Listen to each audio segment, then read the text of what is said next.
ہندوستانی فیملیوں میں، ہندوستانی خانوادوں میں ایک چلا آ رہا ہے طویل مدت سے کہ ایصال ثواب کی مجلسیں مغربین سے پہلے ہوں گی۔ پہلے تو اس پہ ذرا غور کر لیجئے کہ کوئی بہت ضروری ہے یہ۔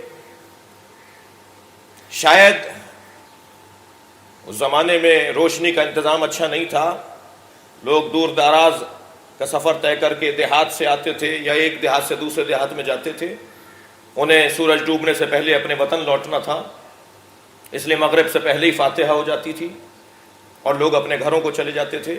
زمانہ بدل گیا ہے، طور طریقے تبدیل ہو گئے ہیں، زمانے کی ترقی مادی طور پر بہت روشن ہے۔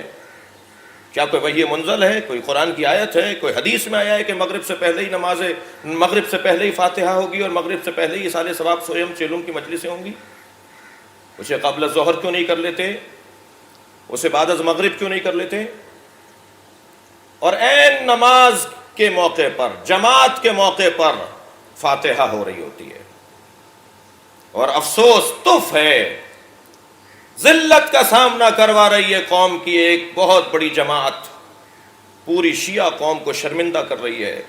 آپ جہاں رہتے ہیں ہمیں احساس کرنا ہوگا کہ ہمارے ساتھ اور کون کون ہمیں دیکھ رہا ہوتا ہے۔ البتہ یہ بہت اچھی نیت نہیں ہے کہ کسی اور کو دکھانے کے لیے ایسا کیا جائے، بات صحیح نہیں ہے۔ اذان ہو رہی ہوتی ہے اور لوگ مسجد سے باہر نکل رہے ہوتے ہیں، اعلان ہوتا ہے فاتحہ مرحوم کے گھر پر ہوگی۔ سن لیجئے کچھ کڑوی باتوں سے، زیادہ سے زیادہ آپ خفا ہوں گے، میری صحت پہ کوئی اثر نہیں پڑے گا۔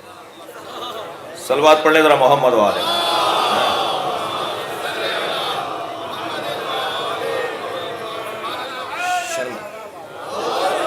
شرمندگی کا سامنا کرنا پڑتا ہے۔ لوگ مسجد میں داخل ہو رہے ہیں پوری دنیا کے اندر، پورے شہر کے اندر، اور شیعوں کا ایک طبقہ، میں 20% کی بات نہیں کر رہا، 20% مجھ سے ناراض نہ ہو، ایک بڑا طبقہ جو ہے وہ مسجد سے باہر نکل رہا ہوتا ہے۔ فاتحہ جی گھر پہ ہوگی، اس پہ ذرا نظر ثانی فرمائیے۔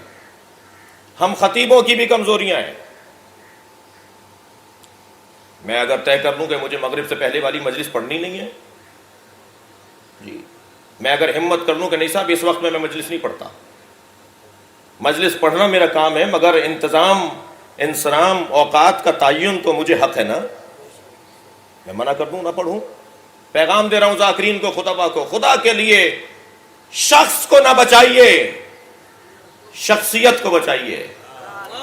میں اور لفظ بہتر کروں، شیعہ نہ بچائیے، شیعت کو بچائیے، اس لیے کہ یہ شیعہ تو چند دن بعد مر جائے گا، جو چیز باقی رہے گی وہ تشیع ہے، جسے باقی رکھنا ہے وہ نظریہ ہے۔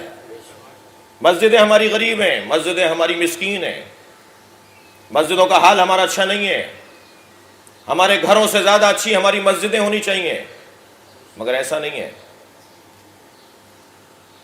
کسی دن اگر موقع لگا، اور میرے مضمون میں بھی ہے کہ جنت کے جو 8 دروازے ہیں نا، 8 دروازوں پر 4 کلمات لکھے ہوئے ہیں، ایک کلمہ مشترک ہے ہر دروازے پر، اور 4 مختلف کلمات لکھے ہوئے ہیں۔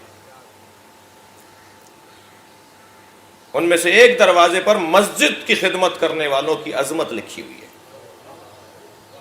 اگر میرے اشرے کے اندر مضمون میں تو ہے، ارادہ بھی ہے کہ وہ جب بات آئے گی اس جگہ پر تو میں عرض کروں گا آپ سے۔